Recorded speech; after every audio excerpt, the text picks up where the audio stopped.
problema kasi sa kanila, ang alam nilang magnanakaw si Sara. Pero yung sa kanila, hindi nila sinisilip yung halos lahat. Pero Halos lahat. halos lahat ng Politiko. politiko ng Pilipinas puro magnanakaw. Hindi si Sara lang. Tulad sa Duterte talaga yun. Kahit saan, nandyan na yung mga Duterte voluntaryo. Kasi gusto namin yung kapayapaan. Grabe, ang dami. Sasaka, mga manggagawa, mga taong simbahan, tanggol karapatan, manggagawang pangkalusugan, mga kabataan, kababaihan, LGBTQIA+, Mga grupo na naman ito guys, oh grabe, ang dami. mga katutunan ng reaksyonaryong gobyerno ng Pilipinas. Ina, ina. Kasama na!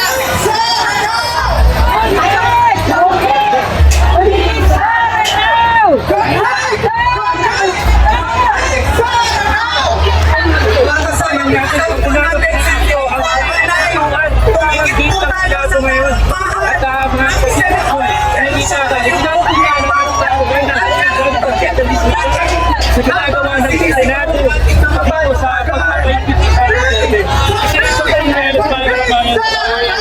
Ito yung Ito, malaki ito. Impeach trial ngayon. Yon, nasa na.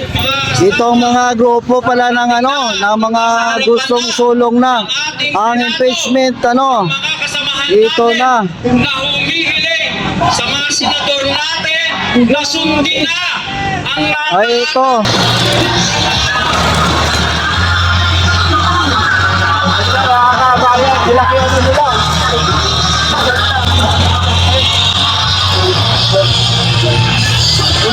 Ito na mga kababayan, ito na. Ayan na siya, ayan na.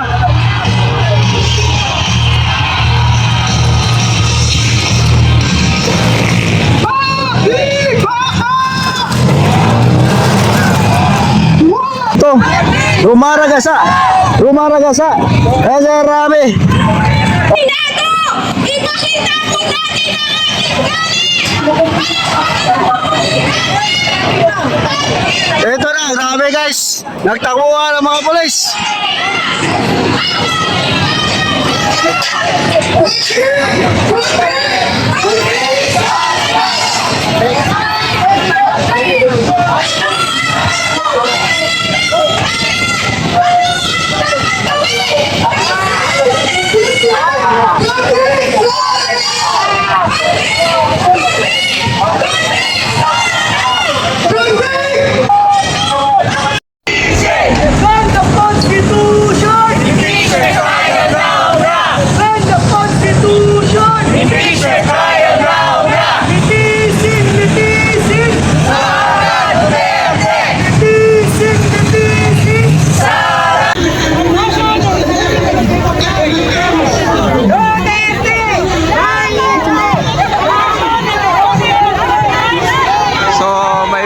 Suporta rin ni Vice President Sara Duterte, mga kabayan, no? Kung meron so hati yung rally ngayon, mga kabayan, meron din ditong mga sumusuporta kay Vice President Sara Duterte.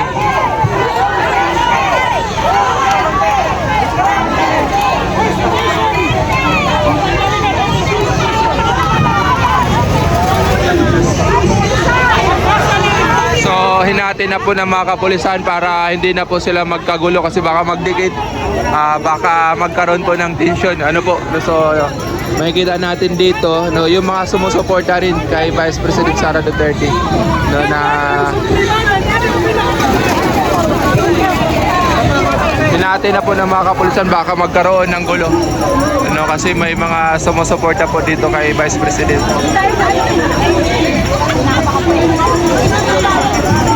So kung doon yung libo-libo natin mga kabayan na dumating si kabilang grupo na gusto nilang ipagpatuloy yung so meron naman dito.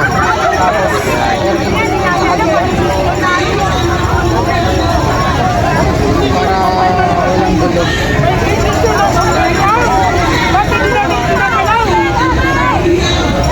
Ito lang natin yung Supreme Court.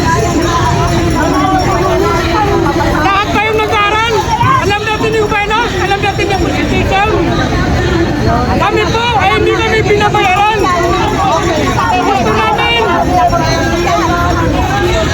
Gusto namin yung katotohanan. Gusto namin si Sara Duterte walang ibang pag-asa ng Republika ng Pilipinas kung hindi si Sara Duterte.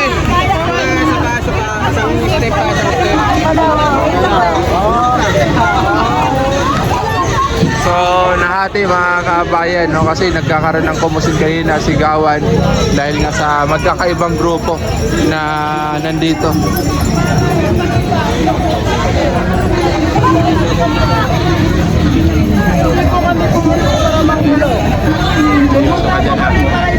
So ka dyan, ha?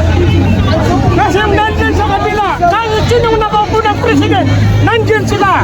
Alam niya yun. Kami gusto namin yung katotohanan. Gusto namin yung Constitution sa Pilipinas. Nandyan yung Supreme Court. Bakit hindi nila? So, unti-unti rin nagsidatingan yung supporters po ni Vice President Sara Duterte. Pag At nakaupo na si Sara Duterte, lagot na kayo. Lagot na. Takot na sila kay Sara talaga. Nung nakaupo si Duterte, kahit maglakad ka dito sa dagat, walang mangyayari sa inyo. Ano ngayon? Pag sumakay kayo ng jeep, pag may dala kayong cellphone, wala na. Nandyan yung mga rugot. Nandyan yung mga drugista, mga drug. Nandyan na sila lahat. Bumalik na, lumitaw na sila lahat. Pag nakaupo si Duterte, manakaupo si Sara. Wala, hindi pa nakaupo, tanong sila. Yung matataas na sa atin. Wala man yung ginagawa kasi para makakapira na sila. Sayang! Sayang! Sana magkakaisa tayo sa katotohanan. At saka hindi kami pumunta dito para magkikipag-away. Yung hindi nakakalam ng pag-asa ng Republika ng Pilipinas. Si Sara Duterte talaga yun. Wala si Duterte. Nandiyan na yung mga drug. Nandiyan na yung mga robot. Nandiyan na yung mga hold-upper. Anong nangyari sa Pilipinas? Sana mawawa kayo.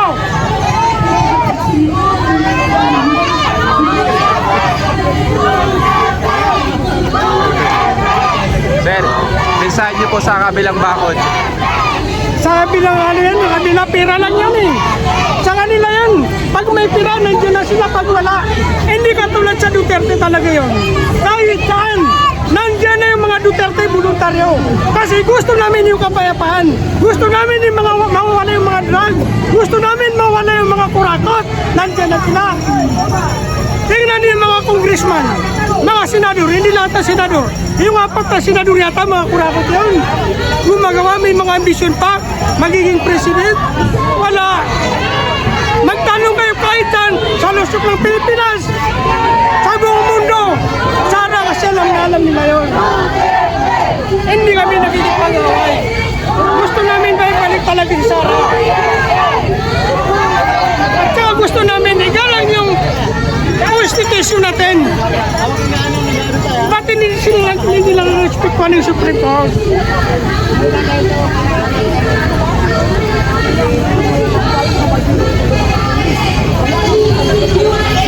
So both side naman mga kabayan nilagyan ng bakod, no, ng mga kapulisan para both side walang tatawid, para wala ng tensyon, no, para wala ng gulo. So both side merong bantay, no, naglagay sila ng human barricade, no, para maging safety yung ating mga kabayan dahil sa hati ang opinion ng bawat isa, kaya sila nandito, no. So para maging safety yan. Ha?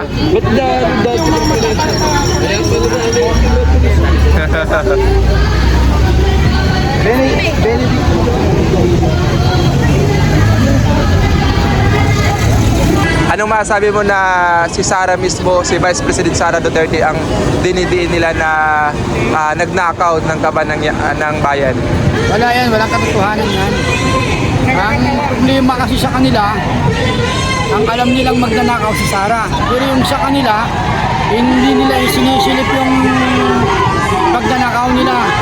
Kasi ang nangyayari kasi ngayon, dahil parang nababalitaan na tatakbo ng pagka-presidente, Pangulo si Sara, kaya umahanap sila ng butas para para lahat-lahat ng butas na para hindi makatakbo ng presidente, kaya ito, ginagawa nilang lahat. Sa tingin mo sir, sino-sino yung mga magnanakaw sa mga politiko? Halos lahat, pero Halos lahat. halos lahat ng Politiko. politiko ng Pilipinas puro magnanakaw. Hindi si Sara lang. Lahat. Kahit na yung mga sinauna pa, mga magnanakaw yan. Alam mo, ang problema kasi sa ating mga Pilipino, ang iniintindi lang magnanakaw at inuhuling magnanakaw yung mga snatcher na mahihirap. Kaya nagnanakaw yun dahil mahirap lang. Ngayon, yun lang inihitindi. Samantalang ang kaban ng Pilipinas, yung punto natin mga Pilipino, ninanakaw nila, hindi nila sinisilip. Ngayon, konting lang, yun, lumalabas sila na kung ano-ano. Kaya kung talagang lilinisin nila yung lahat, linisin nila ang lahat.